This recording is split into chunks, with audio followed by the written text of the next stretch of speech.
Here we go!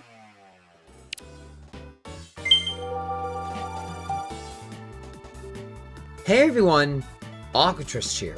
As of today, Mario Kart DS is now 20 years old. It's crazy that my first Mario Kart experience has been around for this long. After seeing the empty open map of Mario Kart World, I wanted to take a look back at a time when Mario Kart had a smaller scope. I'll be recalling how I got into this iconic racing series, and to go over the history of this title. But before we begin this retrospective, be sure to subscribe and consider joining channel memberships. I'm trying to hit 3K subs by the end of the year and have some big projects planned. For just 99 cents a month, you can help support the channel to make those projects happen and be featured at the end of every video. Without further ado, let's get started. Mario Kart DS originally released in 2005, launching on November 14th in North America and Europe, and December 8th in Japan. It was the first Mario Kart handheld entry to fully utilize 3D models, after Super Circuit on the Game Boy Advance used 2D sprites. I think I got it shortly after my first DS Lite from a Kmart, rest in peace, alongside Super Mario 64 DS. Sadly, I don't have that DS anymore, I've long since sold it. But I was just starting to get into gaming at the time, and from a young age, Mario has been a core part of my gaming experience. It released just 2 years after Mario Kart Double Dash on the GameCube.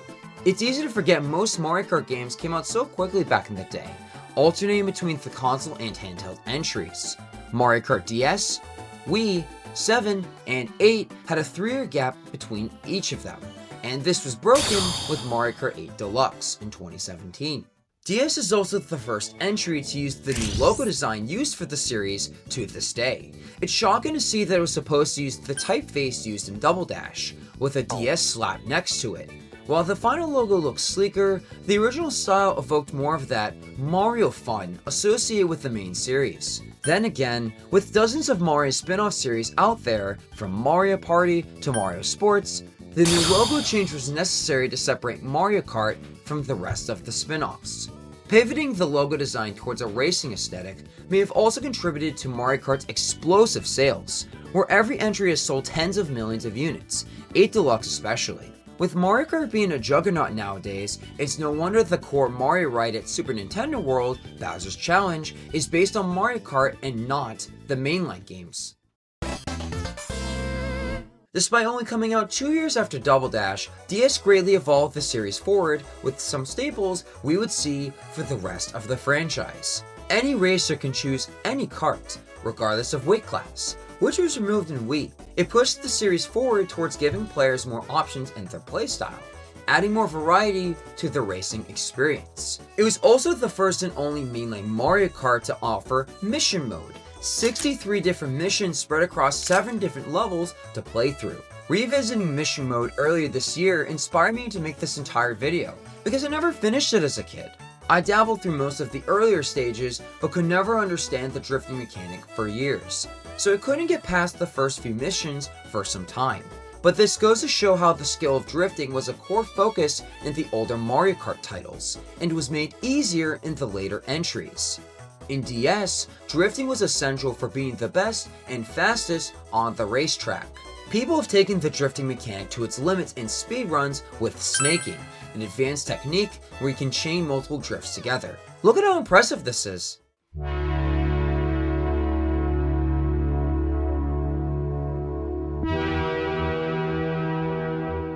Going back to Mission Mode, most of these objectives aren't too difficult and are pretty straightforward. Race against an opponent, collect all the coins, perform a certain amount of drifts, etc. Sound familiar? Mario Kart World's P-Switch missions feature similar objectives, but these were more repetitive and less fun. Why? Because the rank system encourages you to replay these missions to get a better score. You're required to get at least 1 star on every mission of the first 6 levels to unlock the final level after all. It's actually pretty challenging to get 3 stars in certain missions, which is refreshing after Mario Kart 8 Deluxe's single player got stale and too easy. It would have been nice if DS told you how to get 3 stars, instead of reading the manual or having to look it up online. But otherwise, this is perfectly designed for short, bite-sized gaming sessions. Being in my mid-20s, it was fun to go and chip away at a couple missions before bed. The boss fights at the end of each level were really cool to face. Fighting against Mario 64 DS bosses was really unique, and I wish they brought these back in World, but the later bosses really stand out. Facing Wiggler in a high-speed chase on Mushroom Bridge, and doing laps on Baby Park against King Goomba were my personal favorites. Mario Kart World had a lot of potential for more creative boss fights for their P-Switch missions, so why weren't these included? Maybe have gang rails like in Splatoon's boss fights, or a mini platforming challenge. Outside of mission mode, DS was also the first entry to feature online multiplayer. It was also the first game to use Nintendo Wi-Fi connection, or Nintendo WFC for short. Nintendo WFC was Nintendo's first mainstream online multiplayer service, used during the DS and Wii era of games. I had limited experience with it, mainly with Super Smash Bros. Brawl on the Wii. Although it was far from perfect, it paved the way for online play to be a core part of Mario Kart's identity. No longer was Mario Kart a game you could play with your friends and family locally. You can now play with millions of people across the globe anytime, anywhere. We take this feature for granted nowadays, but we have Mario Kart DS to thank for allowing more opportunities to play Mario Kart. I'd argue Mario Kart alongside Smash Bros. And Splatoon are the core online Nintendo experiences, although connections aren't the fastest. And last but not least, the Emblem Maker. You can draw on the touchscreen to create your own emblem plastered onto your carts, instead of using the character's default emblem. It was the first step into allowing more customization in your carts, with 7 and 8 letting you choose your cart parts. But depending on which cart you choose, it can be difficult to see your emblem, like the stickers in Mario Kart World. But this is another feature that is yet to return in a new entry, with DS pushing online more in this franchise. Now, the main attraction of Mario Kart DS was definitely the tracks. This is some of the strongest track selection in the series. Shroom Ridge, Peach Gardens, Waluigi Pinball, all tracks which fans were ecstatic to see return in 8 Deluxe's DLC. Why? Nearly all the track themes were super creative and memorable, similar to Double Dash. They Falcon Punch super circuits out of the water, with a stronger variety than just flat maps. DS even pulled from the mainline platformers with Airship Fortress and Delfino Square. DS set the standard for Mario Kart track designs, getting more creative with each entry. It was also the first to feature retro tracks, putting creative spins on the boring SNES and GBA tracks. It feels weird revisiting the tracks in particular after they are heavily changed in 8 Deluxe's Booster Course Pass, like Peach Gardens. But the SNES and GBA tracks are a lot more interesting and fun in the DS versions. Sky Garden is closer to its original GBA counterpart, where in 8 Deluxe, it feels like a completely different course. All the battle mode maps were memorable too.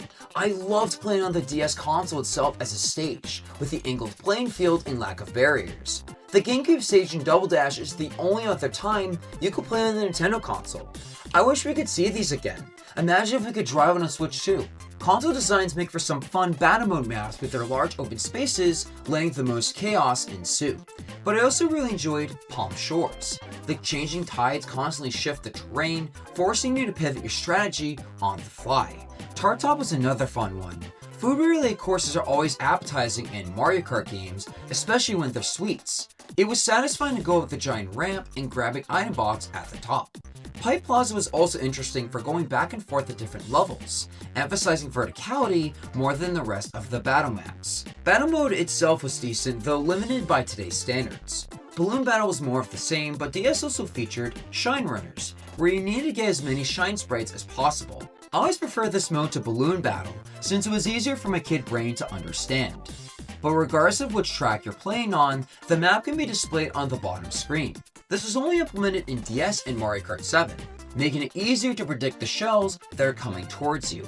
But it was a godsend whenever a blooper appeared on screen, since you can easily follow the track layout on the bottom screen.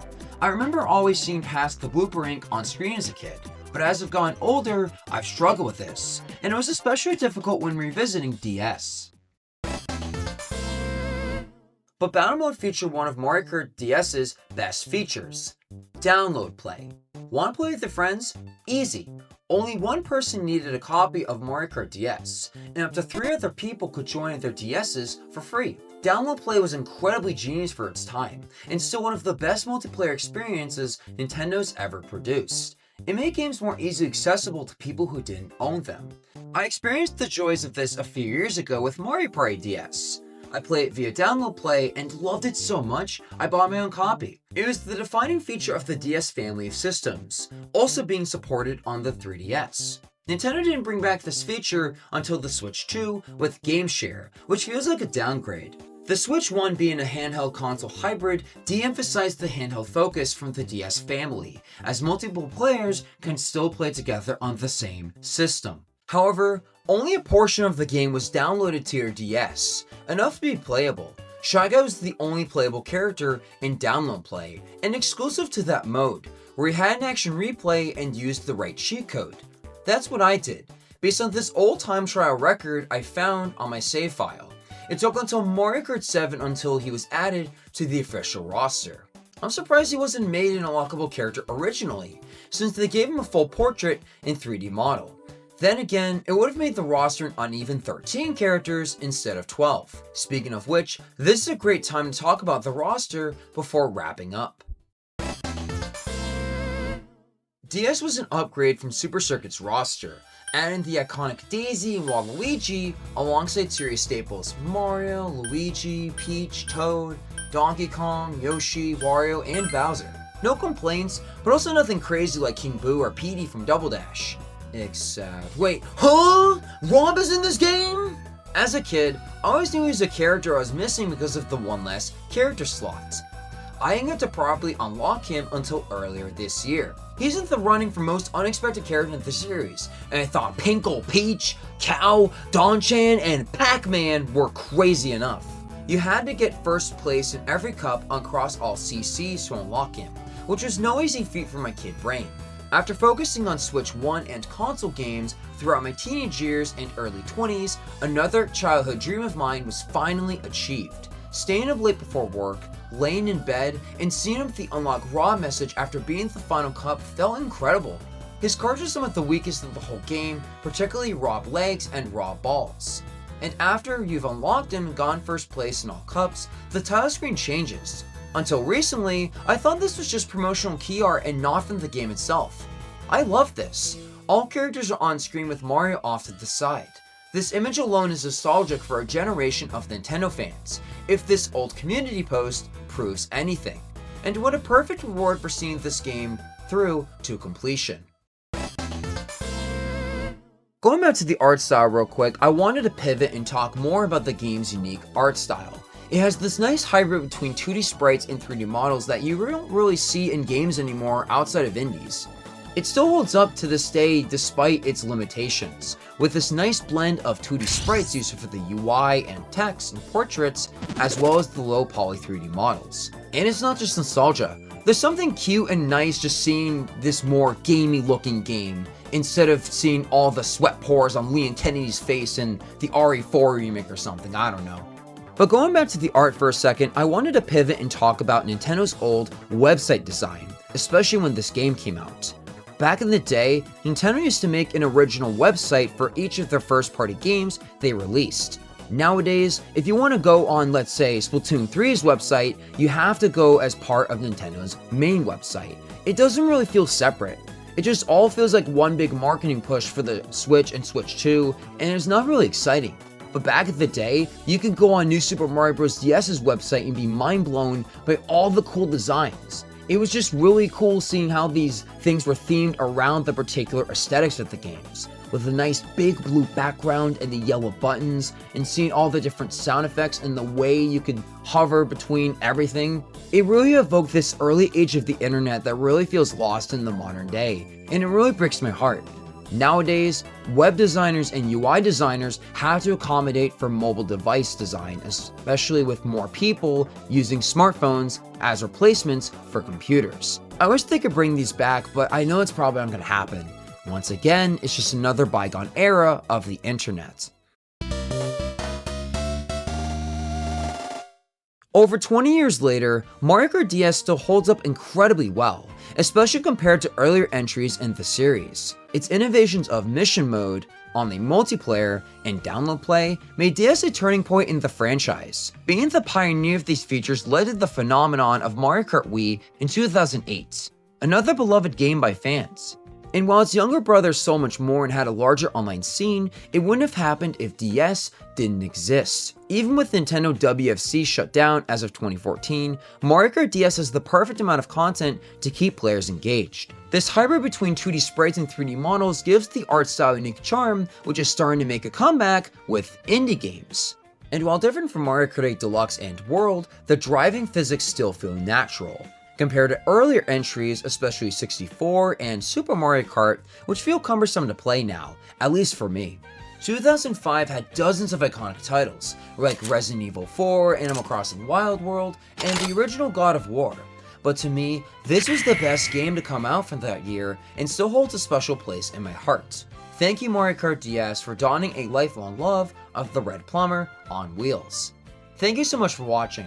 Be sure to like this video, share this video, and subscribe if you want to see more retrospectives like this. Thank you to my channel members for supporting me, and remember, your life is your own. Objection!